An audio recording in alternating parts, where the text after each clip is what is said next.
चूंकि 2 पदों पर है सम्राट चौधरी, और मुझे लगता है सम्राट चौधरी से अगर ये पूछा जाएगा कि आप कौन सा पद छोड़िएगा, तो डिप्टी सीएम छोड़ देंगे, लेकिन बिहार प्रदेश अध्यक्ष का पद नहीं छोड़ेंगे।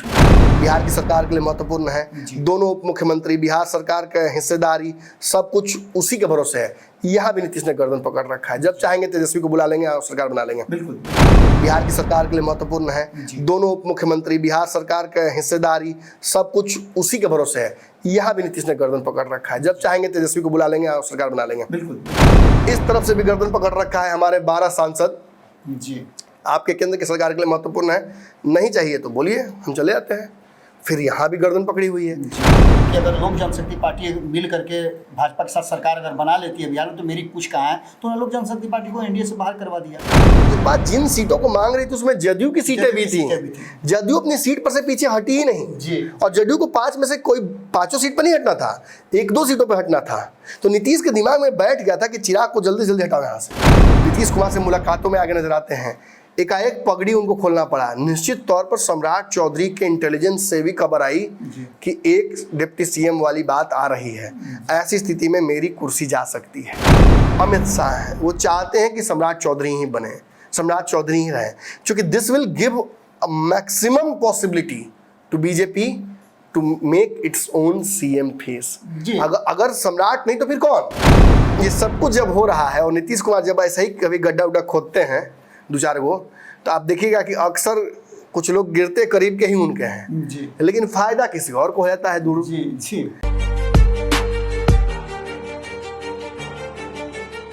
नमस्कार, एक बार फिर से आपका विशेष पंचनामा में स्वागत करते हैं। और आज एक और विषय है जो बहुत ही गंभीर विषय है, और इस पूरे विषय पर अगर हम चर्चा शुरू करते हैं तो आपको भी लगेगा कि आने वाले 2025 के चुनाव की तैयारियां किस तरह से चल रही हैं, और इन तैयारियों में अब तक जो परिस्थितियां बनी है उसमें कौन किस पर भारी पड़ रहा है। लेकिन इसके साथ साथ नीतीश कुमार 2024 के चुनाव में जिस तरह से परिणाम आया और उसके बाद से उनके दोनों हाथ में लड्डू आ गया है, उसके बाद से तो बहुत सारी चीज़ें बदली हैं। अब बदलने की बात बिहार में 2025 के चुनाव की, हमने आपको कई खबरों में बताया भी था कि नीतीश कुमार ने प्रधानमंत्री तो नरेंद्र मोदी को तीसरी बार बना दिया, लेकिन क्या नरेंद्र मोदी नीतीश कुमार को मुख्यमंत्री की कुर्सी तक पहुँचा पाएंगे?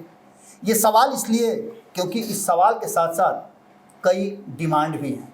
नमन जी से इसी विषय पर हम बात करेंगे कि आखिर कैसे नीतीश कुमार और नरेंद्र मोदी के बीच में जो कुछ भी है उसमें क्या कुछ फंसा हुआ है, किसकी गर्दन किसके हाथ में है, और कुर्सी बचाने के लिए किस तरह से बिहार में आपस में भिड़ंत हो रही है। इन सारे विषयों पर हम बात करेंगे और तेजस्वी इसको लेकर के भी हम बात करेंगे कि उनकी जो स्ट्रेटजी है वो कहाँ काम कर रही है। कल भी हमने आप इस विषय पर बातचीत किया था, हमने बताया था कि नई नई स्ट्रेटजियाँ खोजी जा रही हैं, लालू प्रसाद भी बहुत ज़्यादा तैयारी कर रहे हैं। तो खैर, इन सारी बातों को लेकर के हम नमन जी के साथ सामने आते हैं और नमन जी से पूछते हैं कि नमन जी, क्या कुछ चल रहा है, किस तरह से गर्दन जो है किसके हाथ में फंसी हुई है और इसका क्या असर पड़ना है आने वाले समय में? देखिए, सीधे तौर पर तो जो लोग समझते हैं राजनीति को, जो डेमोक्रेटिक चुनाव को देखते आए हैं, उन्हें ये पता है कि बिहार में 2020 के बाद नीतीश कुमार की ताकत थोड़ी कम हुई, विधायकों की संख्या भी घटी, लेकिन कभी भी भाजपा उस 80 विधायक जोड़ देने के बाद एक समय भी भाजपा उस स्थिति में नहीं आ पाई कि वो नीतीश कुमार का रिप्लेसमेंट बिहार में दे सके। जितने दिन नीतीश कुमार को लगा कि भाजपा अभी उनको मुख्यमंत्री मानने के लिए तैयार नहीं है, उतने दिन तक भाजपा को उन्होंने विपक्ष में रखा। जी जी।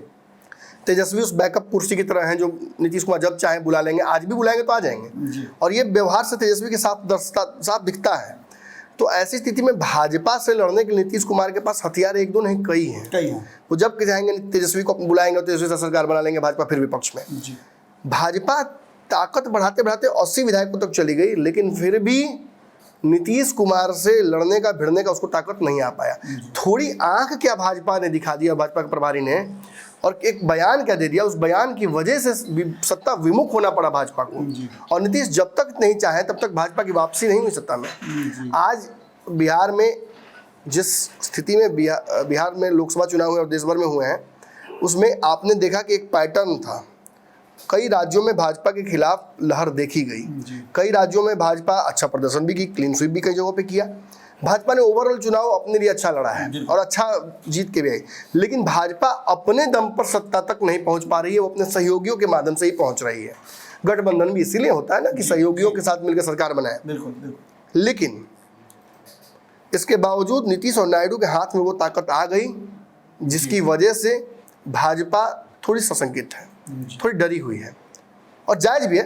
नीतीश और नायडू दोनों का राजनीतिक जो पृष्ठभूमि रहा है, इतिहास रहा है, वो इसी तरीके का रहा है कि वो चौंका देते हैं अपने फैसलों से, यू टर्न्स ले लेते हैं, और दोनों में से अगर एक भी घसक जाते हैं इस अभी फिलहाल तो भाजपा के लिए बहुत दिक्कत हो जाएगा।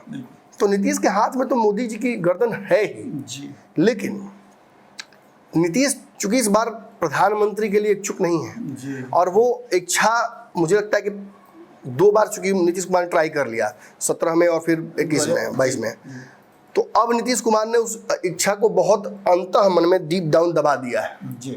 अब वो बाहर नहीं निकालेंगे जल्दी, और शायद निकले भी ना। लेकिन बिहार के मुख्यमंत्री के तौर पर ये कुर्सी वो कभी भी छोड़ने के लिए तैयार नहीं। ये जब भी नीतीश कुमार ने रिस्क लिया तो दूसरे के पैसे पर लिया, दूसरे के कंधे पर लिया, अपनी इस कुर्सी को कभी छोड़ा नहीं। एक बार लगा इस बार कि नीतीश कुमार को ये कुर्सी छुड़वा दिया जाएगा, ललन सिंह और बाकी लोग मिलकर दबाव बना रहे हैं, शायद नीतीश छोड़ दे, लेकिन नीतीश कुमार ने फिर एहसास करा दिया कि ये कुर्सी किसी भी और कुर्सी से ज़्यादा उनको प्रिय है। बिल्कुल, कोई और कुर्सी मिलती तो मिल जाए, इस पर से उतर कर उस पर बैठेंगे, सारी प्लानिंग तो उसी के लिए, इस पर से उतर कर उस पर बैठेंगे। जी, छोड़ कर नहीं जाएंगे, छोड़ कर नहीं जाएंगे उस कुर्सी के लिए, एक बार छोड़ कर देख चुके हैं। हाँ, तो ऐसी स्थिति में माझी वाली गलती दोबारा नहीं करेंगे। और ऐसी स्थिति में नीतीश कुमार ने इस बार भी इंडिया गठबंधन में रहते हुए, इतना भाव पानी मिलते हुए भी जो फैसला लिया कि वापस एनडीए में जा रहे हैं, ये फैसला कुछ हद तक इसी पर आधारित था। तेजस्वी यादव और जिस तरीके से ललन सिंह की नजदीकियां बढ़ गई थी, और जो एक दबाव नीतीश कुमार पर पड़ गया था कि वो इस कुर्सी को तेजस्वी को जल्दी से जल्दी सौंपें और फिर केंद्रीय कुर्सी की तैयारी करें, नीतीश ने अपने सारी चीज़ों को एक साथ एनालाइज किया। उम्र का पड़ाव, बीमारी का तकाजा, राजनीतिक महत्वाकांक्षा, राजनीति में अब तक का पृष्ठभूमि, सब कुछ उन्होंने जोड़ा और एनालाइज करके उन्हें यही लगा पार्टी कुर्सी पर सब, जो एक हिस्ट्री रहा रिसेंट, सबसे करीबी व्यक्ति को टूटते हुए देखा, भाजपा में जाकर कोई मिल रहा है, कोई भाजपा के लिए काम करने लग रहा है, ये रणनीतियां देखने के बाद नीतीश कुमार, अगर बिजनेस की भाषा में कहा जाए तो Nitish Kumar cut his losses, उन्होंने अपने घाटे को काट लिया, और अब उनका पूरा ध्यान इस मुद्दे पर चला गया कि जो सूद था वो तो नहीं मिलेगा, मुनाफा था वो तो नहीं मिलेगा, लेकिन जो हाथ में था उसको छोड़ना नहीं है, मूर पकड़ कर रखना। हाँ, मूर नहीं गड़बड़ाना चाहिए, उसको अपने पास रखना है। जो पूंजी है रिकवर कर लेना है, न घाटा न नुकसान, न घाटा न फायदा, कुछ न प्रॉफिट न लॉस, कुछ नहीं हो चलेगा, लेकिन घर से नुकसान नहीं होना चाहिए। अगर नीतीश कुमार की इस कुर्सी को नीतीश ने छोड़ दिया होता तो निश्चित तौर पर आज जो परिस्थिति है उसमें न सरकार बनती केंद्र में, बिल्कुल, न नीतीश कुमार कहीं के लायक रहते हैं। सही बात। आज तो सच्चाई यही है कि नीतीश कुमार के पास ऑप्शन था। एक समय चर्चा फिर हुई कि नीतीश कुमार केंद्र में मंत्री बन जाएंगे क्या, रेल मंत्रालय ले लेंगे क्या, कोई बड़ा पद मिल जाएगा क्या, गृह मंत्री बन जाएंगे क्या, गृह मंत्री बन जाएंगे क्या, राज्यसभा चले जाएंगे क्या, लेकिन इन सब चीजों, और नीतीश ने इच्छा भी एक बार जाहिर की थी कि वो राज्यसभा नहीं गए अब तक। एक बार आपने कहा भी था कि छोटी टेरिटरी ही सही, लेकिन उसके राजा बन करके अच्छा रहना। बिल्कुल बिल्कुल, इस प्रदेश के मुख्यमंत्री के तौर पर उनकी ताकत नरेंद्र मोदी के से थोड़ी कम जरूर होगी, लेकिन उनके आसपास ही है। जो ताकत नरेंद्र मोदी को बार बार अपने सामने बिहार में लाकर झुका देती है वो नीतीश कुमार की ही है। वो इस 40 ही विधायकों वाली पार्टी की है जो केवल अपने राजनीतिक सूझबूझ और तिकड़मबाजी की वजह से सत्ता में, और सत्ता में भी नहीं बल्कि केंद्र में बने रहता है। आज 5 सांसद जीते चिराग पासवान के, चिराग पासवान ने कोई नेगोशिएशन किया क्या भाजपा से? जो मिल गया स्वीकार है। लेकिन नीतीश कुमार के बारे में 100 खबरें चली, ये मंत्रालय नहीं मिलेगा तो नीतीश आउट, ये मंत्रालय नहीं मिलेगा तो नीतीश आउट। 8 मंत्री बनाए गए हैं बिहार से जी। ये नीतीश कुमार और उनकी महत्वाकांक्षाओं को जांचते हुए, समझते हुए, पूर्व के जो अनुभव रहे हैं भाजपा के कठिन कठोर, देखने में लगता है कि 2 मंत्रालय जदयू को मिला है, लेकिन वास्तविकता में 8 मंत्रालय नीतीश कुमार की ही देन है। बिल्कुल सच्चाई यही है कि जिसको भी लॉटरी लगा इस बार सब नीतीश का ही दिया हुआ है, और नीतीश के राजनीतिक तिकड़मबाजी की वजह से ही परिस्थितियां यहाँ तक पहुंची हैं। देखिए, इन सबको कहने का मकसद क्या है? देखिए, नीतीश ने हर तरफ से गर्दन पकड़ रखा है मोदी जी का। बिहार के 40, उनके 40 से ज़्यादा हैं, लेकिन 40 विधायक बिहार की सरकार के लिए महत्वपूर्ण है। दोनों उप मुख्यमंत्री, बिहार सरकार का हिस्सेदारी, सब कुछ उसी के भरोसे है। यहाँ भी नीतीश ने गर्दन पकड़ रखा है। जब चाहेंगे तेजस्वी को बुला लेंगे और सरकार बना लेंगे। बिल्कुल बिल्कुल। आप फिर विपक्ष में इस तरफ से भी गर्दन पकड़ रखा है। हमारे 12 सांसद जी आपके केंद्र की सरकार के लिए महत्वपूर्ण है, नहीं चाहिए तो बोलिए, हम चले जाते हैं। फिर यहाँ भी गर्दन पकड़ी हुई है।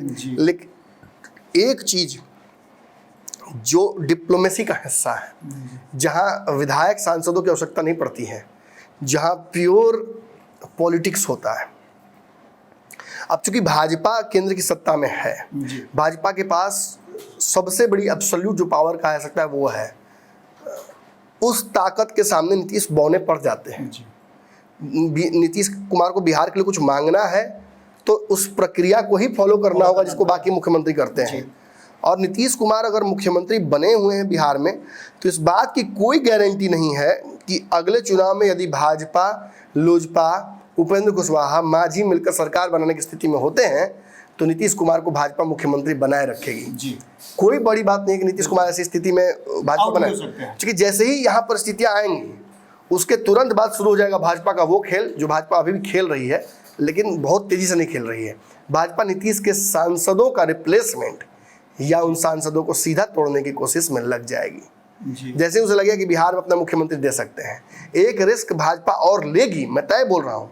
बिल्कुल बिल्कुल आप सही, क्योंकि नीतीश कुमार के पास बहुत समय नहीं है, भाजपा के पास समय की कमी नहीं है। जी, लेकिन नमन जी, नीतीश कुमार के साथ भी रहा है, ऐसी ही परिस्थितियां बनी 2020 में। तो आपने देखा कि उनको लगा कि अगर लोक जनशक्ति पार्टी मिल करके भाजपा के साथ सरकार अगर बना लेती है बिहार में तो मेरी कुछ कहाँ है, तो उन्होंने लोक जनशक्ति पार्टी को एनडीए से बाहर करवा दिया। इस तरह की परिस्थिति, यही तो मैं कह रहा हूँ, तिगड़मबाजी, इस तरह की परिस्थिति। वो 5 सीटों के लिए तैयार नहीं हुए। जी, 5 सीटें देखिए, नीतीश कुमार नहीं देते भाजपा दे देती, बिल्कुल। लेकिन लोजपा जिन सीटों को मांग रही थी उसमें जदयू की सीटें भी थी। जदयू अपनी सीट पर से पीछे हटी ही नहीं जी। और जदयू को 5 में से कोई 5 सीट पर नहीं हटना था, 1-2 सीटों पर हटना था।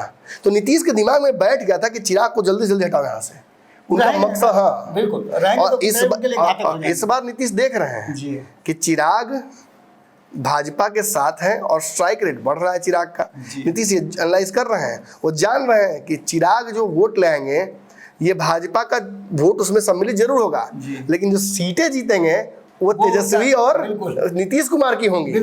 वो भाजपा की सीटें थोड़ी जीतने जा रहे हैं, वो तेजस्वी को हराएंगे या फिर नीतीश कुमार की सीटों पर अपने बढ़ाएंगे तरह से। तो ऐसी स्थिति में भाजपा कहीं इंडिपेंडेंट ना हो जाए, स्वावलंबी ना हो जाए बिहार में नीतीश के बिना, उस स्थिति में जाने नहीं देना चाहते हैं वो भाजपा को। तो आखिर वो रोक कैसे सकते हैं कि पार्टी जो केंद्र की सत्ता में है। इस पार्टी को पूर्व में भी सत्ता में रहते हुए नीतीश कुमार ने बकरी बनाकर अपने दरवाजे पर बांधा था। मैं अक्सर इस बात को बोलता हूँ और आज भी कह रहा हूँ, फिर उसी स्थिति में नीतीश कुमार ने ला दिया। छोटी छोटी बातें हैं। कल एक खबर मैंने की थी भयंकर खबर जी, उस खबर की काफी खूब चर्चा हुई होगी। उस खबर में मैंने लगभग 20 मिनट में समझाने की कोशिश की थी जनता को कि स्थिति कहाँ तक पहुंची है। निश्चित तौर पर नीतीश कुमार अब बिहार में एक ही डिप्टी सीएम रहने देंगे, ये साफ लग रहा है, इसमें कोई शक नहीं है। और भाजपा के नियमों कानूनों के तहत ये तो तय लग रहा है कि कुर्सी जाएगी किसकी। क्योंकि 2 पदों पर है सम्राट चौधरी, और मुझे लगता है सम्राट चौधरी से अगर ये पूछा जाएगा कि आप कौन सा पद छोड़िएगा तो डिप्टी सीएम छोड़ देंगे, लेकिन बिहार प्रदेश अध्यक्ष का पद नहीं छोड़ेंगे। हालांकि आइडियली वो चाहेंगे कि दोनों पर बरकरार रहे 25 तक, क्योंकि अगर 25 तक वो रहते हैं तो ही will be in a better situation to project himself as CM. जी बिल्कुल बिल्कुल। सम्राट अपने आप को अगर सीएम बना सकते हैं, देखिए विजय सिन्हा तो सीएम नहीं बना सकते हैं, खुद को तय है।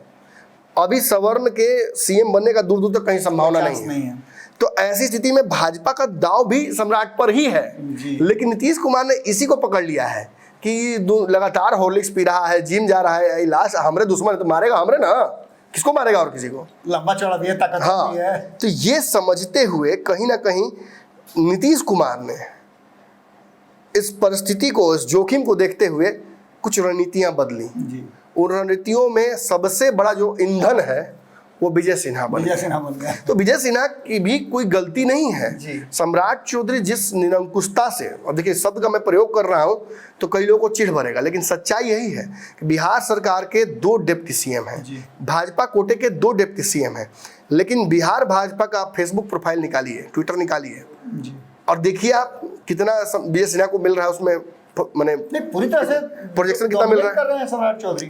करना भी चाहिए, वो डिप्टी सीएम है और प्रदेश अध्यक्ष भी हैं, लेकिन आपकी पार्टी के एक और डिप्टी सीएम हैं, कई कार्यक्रमों में सम्राट चौधरी आगे नजर आते हैं, नीतीश कुमार से मुलाकातों में आगे नजर आते हैं, एकाएक पगड़ी उनको खोलना पड़ा। निश्चित तौर पर सम्राट चौधरी के इंटेलिजेंस से भी खबर आई कि एक डिप्टी सीएम वाली बात आ रही है, ऐसी स्थिति में मेरी कुर्सी जा सकती है।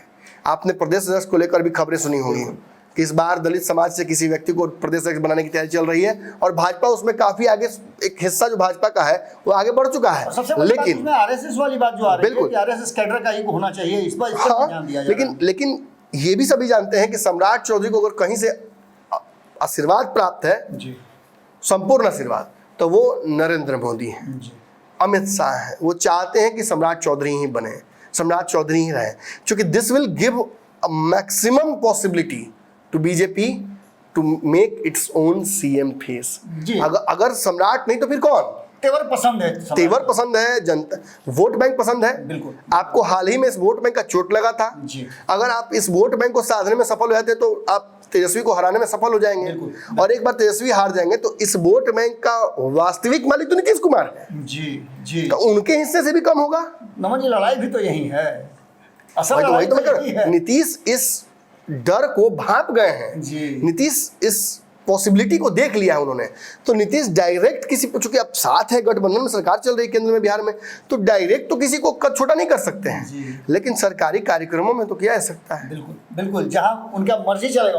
और खास तौर पे अगर मुझे आपको कमजोर करना है तो यहाँ बगल में कोई व्यक्ति है जिससे आपका पट नहीं रहा हो, तो उनको मैं आगे करना शुरू कर दूंगा, तो ऑटोमेटिकली आप थोड़ा डिमोरलाइज्ड होंगे। नीतीश की शैली भी रही है। और धीरे से पथ निर्माण के विभाग के कल के कार्यक्रम में उस खबर को आप देखिए और समझिए।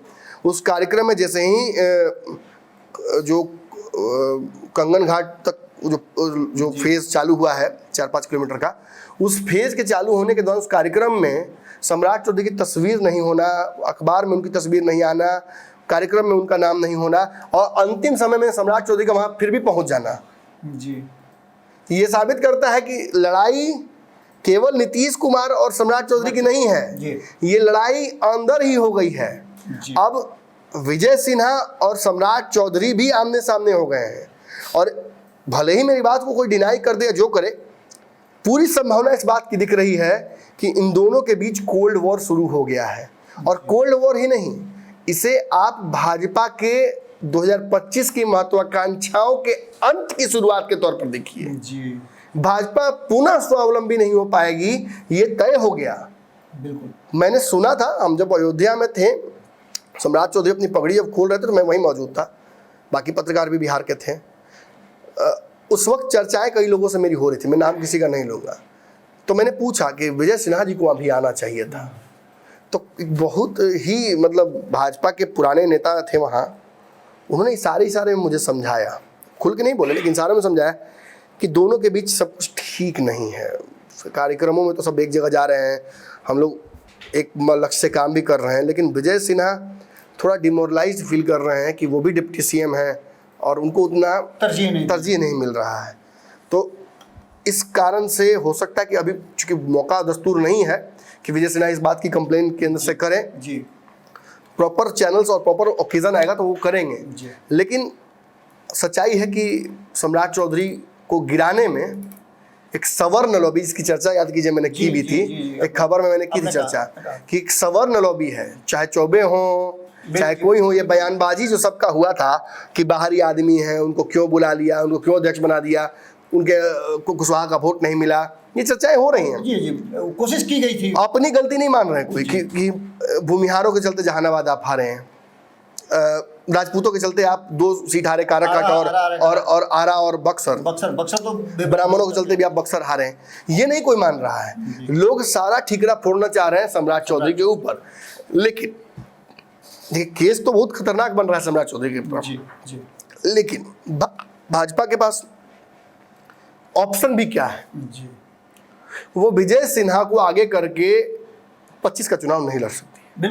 बिल्कुल आप सही कह रहे हैं। एक और बात मैं बता दूं, ये सब जब हो रहा है तो एक व्यक्ति का नाम मुझे बार बार याद आ रहा है, ये इस खबर में मैं बता देता हूँ, लेकिन इसका अलग एक विश्लेषण मैं करूँगा, पंचनामा आप एक अलग आएगा। ये सब कुछ जब हो रहा है और नीतीश कुमार जब ऐसे ही कभी गड्ढा उड्ढा खोदते हैं 2-4 गो, तो आप देखिएगा कि अक्सर कुछ लोग गिरते करीब के ही उनके हैं जी लेकिन फायदा किसी और को हो जाता है दूर। जी जी पिछली बार इस तरह के गड्ढों में कुछ लोग गिरे थे बिहार भाजपा के, तो तेजस्वी की लॉटरी लग गई थी। जी इस बार मुझे एक और व्यक्ति की लॉटरी लगती दिख रही है। मैं जैसे ही बोलूंगा आपको याद समझ में आ जाएगा सब समीकरण। नीतीश गड्ढा तो किसी और के लिए खोद रहे हैं। नीतीश एक बात और देखते हैं कि यहाँ नुकसान जिसका होना चाहिए उसका नुकसान होना चाहिए, फायदा किसी का हो जाए हमको फर्क नहीं पड़ता है, लेकिन नुकसान जिसको करना नुकसान वाला बात होना चाहिए पहले। अब नुकसान इधर करने में भाजपा का सबसे बड़ा सीएम का चेहरा ही अगर ध्वस्त हो जाएगा तो भाजपा के पास एक ही फिर रास्ता बचता है, जिस बारे में मैं शुरू से इशारा करता आया। अब एक ही चेहरा और बचता है। जी दूर दूर तक देखिएगा तो कहीं दूसरा कोई चेहरा नजर नहीं आता है। जी ना विजय सिन्हा हो सकते हैं, ना राज्यसभा जिनको भेजा गया है उपेंद्र कुशवाहा वो हो सकते हैं, ना मांझी हो सकते हैं, ना कोई और हो सकता है। तो होगा कौन? वही जिसके कंधे पर तलवार बंदूक रखकर भाजपा 25 की लड़ाई लड़ने की तैयारी कर रही है, जी चिराग पासवान, बिल्कुल जिसको सम्राट चौधरी से भी बड़ा प्रोजेक्शन आने वाले समय में बिहार में मिलने वाला था। जी सम्राट चौधरी का पद निश्चित ही टेम्पोररी था, डिप्टी सीएम का भी जी। और प्रदेश अध्यक्ष का भी।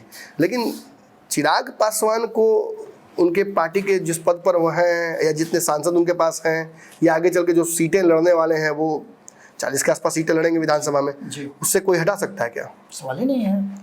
यही तो कारण है 2020 ऐसी स्थिति में नीतीश के इस फैसले का, नीतीश को अच्छा नीतीश तिगड़म क्या लगा है वो पहले क्लियर कर देते, उसके बाद ये समझाएंगे। तो नीतीश कुमार ने निश्चित तौर पर कार्यक्रमों में तरजीह देनी शुरू कर दी है विजय सिन्हा को, जी और पगड़ी खोलने के बावजूद भी सम्राट चौधरी से बहुत मित्रता नहीं है। हो नहीं रहा है। यानी नीतीश कुमार ने एक दूसरे घोड़े पर दाव लगाकर पहले घोड़े को ऑटोमेटिकली रेस से अरे बाहर कर दिया। अब नीतीश का यह फैसला तो नहीं ना होगा कि सम्राट चौधरी को हटा दिया जाए, बिल्कुल, बिल्कुल। ना डिप्टी सीएम से ना प्रदेश अध्यक्ष से, फैसला भाजपा को लेना पड़ेगा। और परिस्थितियां ऐसी जरूर नीतीश बना रहे हैं जिसकी वजह से भाजपा को एक बहुत ही आत्मघाती फैसला लेना पड़ सकता है, सोचते हुए कि भाई क्या करें, हाथ तो फंस गया इसमें, धीरे धीरे पूरा देह खींच रहा है, तो एक काम करते हैं हाथ काट देते हैं। ये आपको अच्छे से पता है कि इस हाथ का कितना उपयोग है जी लेकिन आप यही आपको समझाना नहीं समझाएगा। नीतीश कुमार से वहाँ खड़े हैं, कहेंगे काटिए हाथ, मर देंगे, वो हाथ और आपका हैया है, काटिए, जान काट दीजिएगा। भाजपा तो तक हाथ काट देगी। अब जीवन में नीतीश कुमार के सामने लड़ने के लिए भाजपा के पास एक ही हाथ होगा, और ये लेफ्ट वाला हाथ किस काम आता है आपको पता ही है, जी। हम ज्यादा नहीं समझाएंगे कितना उपयोगी है लेफ्ट वाला हाथ। एक बड़ा इंपॉर्टेंट बात नमन जी, कल आप जो खबर कर रहे थे उस खबर में मैं आप सब कुछ देख रहा था, उसमें एक बहुत ही बारीक बात आपने नोट किया था, वो था सम्राट चौधरी का फोटो बाद में चिपकाया जाना। बिल्कुल। अब पहुंच ही जाइएगा। अब मान लीजिए आपको न्योता नहीं दिया है कोई अगल बगल का आपका पड़ोसी, घर में ब्याह हो रहा है, आप पहुंच जाइए, प्लेट उठा के खड़े हैं, तो आएगा तो क्या कहेगा वो, अरे अरे कैसे हैं सर, तो ना ठीक है न्योता हमको नहीं मिला, सर गलती से भूल गए थे, आप आ गए, बहुत बड़ी बात है, यही ना कहेगा। बिल्कुल। अब धरा गया स्पॉट पे तो क्या कहेगा कि प्लेट रखी जाइए। तो निश्चित रूप से जो परिस्थितियां बनी है ना मुझे, जिसमें मान लेते हैं कि भारतीय जनता पार्टी बैकफुट पर आ ही गई है, फिर से बकरी की तरह दरवाजे खूटे पर बंधी हुई है, तो क्या ये परिस्थितियां जो बन रही है, अगर इसमें नीतीश कुमार जो माहौल पैदा करना चाहते हैं, उस माहौल में अगर भारतीय जनता पार्टी फैसला नहीं करती है, सब कुछ तो अब क्या तेजस्वी को फिर से एक बार मौका मिलेगा? नहीं, मुझे लगता नहीं है कि तेजस्वी यादव तक बात जाएगी। तेजस्वी इसका जो गिल्टी प्लेजर ले सकते हैं, दूर बैठ के मजा ले रहे हैं, जैसे पाकिस्तान कैसे एंजॉय कर रहा था, इंडिया हार रहा था तो खूब मजा आ रहा है, इंडिया लगता है हार जाएगा, कल जीत गया। तो तेजस्वी यादव इसका मजा और उसका दुख ही ले सकते हैं दूर से, सेकेंड हैंड जो कह सकता है खुशी, सेकेंड हैंड दुख, वही तेजस्वी को फिलहाल मिलेगा। लेकिन बिहार में इस स्थिति से अपने आप को निकालने के लिए भाजपा को पिछले 20 सालों का अपना तजुर्बा एक जगह इकट्ठा करके लाना होगा और समझना होगा नीतीश कुमार ने यही काम तो शुरू से किया है, चौबे के टाइम पे किया, प्रेम कुमार के टाइम पे किया, नंदकिशोर यादव के टाइम पे किया, मंगल पांडे के टाइम पर किया, बीच में वो थे संजय जायसवाल, उनके टाइम पर किया, सीपी ठाकुर के टाइम पे किया, नहीं दिया तो पर नहीं दिया। और सुशील मोदी तो इस बात के प्रूफ थे, लिविंग एग्जाम्पल थे, अब नहीं लिविंग है लेकिन लिविंग एग्जाम्पल थे उस बात के कि उनको नीतीश कुमार ने जब हथियार बनाया तो भाजपा टूट गई, जब हथियार बनाया भाजपा टूट गई। इसी खीस में भाजपा ने राज्यसभा चल जाओ भाई, तुम यहाँ मत रहो, एक बड़ा प्रयोग किया था। अब फिर 2 डिप्टी सीएम बिहार में दिए गए थे। तार किशोर को बुला के अंधेरा में से लाया गया, उधर से उनको रेणु देवी को लाया गया, दोनों फिर नीतीश कुमार ने कॉम्प्रोमाइज कर दिया। नीतीश जब सदन में खड़े होकर बोलते हैं, जब भाजपा विपक्ष में रहती है और उसके बोलते हैं, अरे बैठो ना यार, तुम्हारे पिताजी को हम जानते हैं, तुम क्या बोलोगे, बैठो, तुमको भाजपा वाला मंत्री नहीं बनाने वाला, बैठो, हम बनवाए थे। तो जो व्यक्ति वहाँ खड़ा होता है वो सोचता है हाँ सही तो बोल रहे हैं, 2 साल बाद तो वापस आएंगे तो उसमें कह देंगे कि सुनो उसको मंत्री नहीं बनाना है, क्योंकि सदन में मेरे खिलाफ बोला था। तो कोई सोचता है कि हम पहले ही से अपना क्यों काट ले भाई, पार्टी सोचे, हम नहीं बोलेंगे, बैठ जाते हैं। बैठ गए थे, पटना के बांकीपुर के विधायक बैठ गए थे, उठे बोलने के लिए बैठा दिया गया, तो बैठ गए, यही बात बोल के बिठाए थे। फिर बाद में नंदकिशोर यादव को जब लाया गया तो नीतीश कुमार ने हंसते हंसते कहा था, पेट सोते, आप आए हैं तो आपकी बात हम सुनेंगे, आपके साथ तो मेरा पुराना रिश्ता है ना। प्रेम कुमार को लाया गया, बोले अरे आप प्रेम जी कुछ बोलिएगा तो हम सुनते हैं। अब वो सब बच्चा है, वो सब क्या बोलेगा, वही कहानी खत्म। अब प्रेम कुमार जिंदा हो गए, नंदकिशोर यादव जिंदा हो गए। अब कल देखिए रविशंकर प्रसाद, प्रेम कुमार, सारे लोग सामने दिख रहे हैं। विजय सिन्हा भी पिता पकड़ ले हैं, एक साइड से ब्यूरोक्रेट भी पकड़े हुए पिता, लेकिन सम्राट चौधरी पीछे ऊंट की तरह खड़े हैं कि हम भी डिप्टी सीएम है भाई, 3 किलोमीटर था, 1 किलोमीटर बांट लिया जाए, कुछ नहीं हुआ। घुमा फिरा करके बात वहीं आ गई है जो 2005 से शुरुआत हुई थी। नीतीश कुमार मैं इतना जरूर बता, देखिए अब जब डायग्नोसिस कर दिए तो देखिए डॉक्टर तो हम नहीं हैं कि इलाजो बता दे पूरा, लेकिन थोड़ा बहुत तो जरूर बता सकते हैं डायग्नोसिस वाला। सुनिए आपका थोड़ा दिखा रहा है ज़्यादा यूरिक बढ़ा हुआ, तो प्रोटीन खाना कम कर दीजिए, कहता है ना। उसी तरह से हम भी कह देते हैं एक बात, अभी भी भाजपा अगर 2 लोगों की मित्रता करा दे, संधि करा दे, सम्राट चौधरी और विजय सिन्हा की अगर मित्रता हो जाए, संधि हो जाए, दोनों को बिठाकर अगर केंद्रीय नेतृत्व ये समझा दे कि आपका रास्ता ये है, आपका रास्ता ये है, कहाँ टकरा रहा है, कहाँ टकरा रहा है। अगर टकरा रहा है तो कोई टकरवा रहा है, अलर्ट हो जाइए, उसको समझिए। और अगर देखिए सही बात है, अगर विजय सिन्हा का कार्यक्रम था, नीतीश कुमार ने उन पर दाव खेल दिया था, कहीं तस्वीर नहीं थी, तो सम्राट चौधरी को भी बड़ा कद दिखाते हुए उस कार्यक्रम में नहीं जाना चाहिए था। यही जो हसल वाली राजनीति सम्राट चौधरी करते हैं, ये उनको घाटा भी पहुंचाती है। देखिए जरूरी नहीं कि हर बार आप पोस्टर और अखबारों में छपते रहिए, कई बार महीन बन के, एड़ा बन के भी पेड़ा खाना पड़ता है राजनीति में। बिल्कुल। और ये काम अगर नहीं पता हो तो जदयू के ऊपर से 10 गो नेता का लिस्ट निकाली है, सबको देख ली, सब एड़ा बन के पेड़ा खा रहा है। बिल्कुल। पिछले 20-25 सालों से सत्ता में लगातार हैं ये लोग और एड़ा बन के पेड़ा खा रहे हैं। कोई चुनाव नहीं जीत सकता है, कोई चुनाव लड़ना नहीं चाहता है, लेकिन सभी नीतीश कुमार के बगल में खड़ा होकर फोटो खिंचवाने के लिए तैयार रहते हैं। आज जैसे नीतीश कुमार ठेल देते हैं तो उछला जाता है तुरंत 6 महीने पीछे कि 6 महीने फिर मेहनत करेंगे और फिर नीतीश जी के नजर में आएंगे। तो यही राजनीति और इसी डिप्लोमेसी एक तरह से राजनीति का, और इस डिप्लोमेसी को फॉलो करना पड़ेगा। अगर आप बिहार में राजनीति कर रहे हैं तो नीतीश कुमार के स्टाइल से करना होगा। चिराग पासवान जो कि नीतीश कुमार देखना चाहते थे, वो जाकर नीतीश कुमार के सीधे दंडवत हो जा रहे हैं कि तुम ही वो माता, तुम ही पिता हो, लो भाई प्रणाम किया, हम ठीक है ना, तो एकदम ठीक हो, तुमसे तुम्हारा सच्चा बच्चा कोई है, तुम्हारा काम सब हो ही गया। और नीतीश कुमार देखिए, मैंने वही मैं सोचता था कि नीतीश कुमार इतना लोग का वारा न्यारा किया, इतना लोग का कल्याण कर दिए, चिराग पासवान का कल्याण क्या करेंगे, यही कर दिया उन्होंने। भाजपा के ऊपर के 2 लोगों को आपस में लड़ा के ऐसी परिस्थिति पैदा कर दी कि भाजपा अगर 25 में अपना मुख्यमंत्री देना भी चाहेगी तो वो अपने व्यक्ति को नहीं, चिराग की तरफ सोचेगी। निश्चित रूप से नीतीश कुमार के रिप्लेसमेंट के तौर पर अगर सम्राट नहीं तो कोई नहीं, फिर चिराग, हाँ, इनके वही भाजपा को नजर आएगा। इनके बाबूजी मेरे बहुत पुराने मित्र रहे, और मोदी जी ने वहाँ मंच से बोल दिया था ये बात कि चिराग ही बिहार का भविष्य है। अब उन्होंने ये नहीं कहा था कि केंद्रीय मंत्री हैं, केंद्र में भविष्य है, उन्होंने ये नहीं कहा कि केंद्रीय मंत्री बन के बिहार में बहुत काम करेंगे, उन्होंने ये कहा बिहार का भविष्य है। बिल्कुल।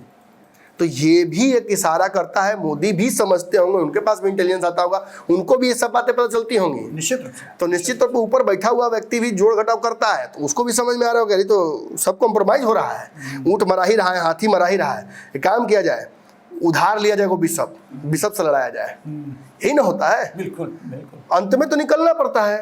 और आप देखवे करते होंगे कि प्यादा जिंदा किया जाता है जाके ले आके सामने, तो जो प्यादा जिंदा होता है वो सेकेंड लाइफ होता है। तो यही कहीं ना कहीं, और मुझे लगता है कि इस पे मैं एक अलग विश्लेषण करूंगा कि चिराग पासवान की लॉटरी कैसे लग सकती है इन लोगों की लड़ाई में, इन लोगों का जो चल रहा है कोल्ड वॉर उसमें। लेकिन फिलहाल आज के लिए इतना ही।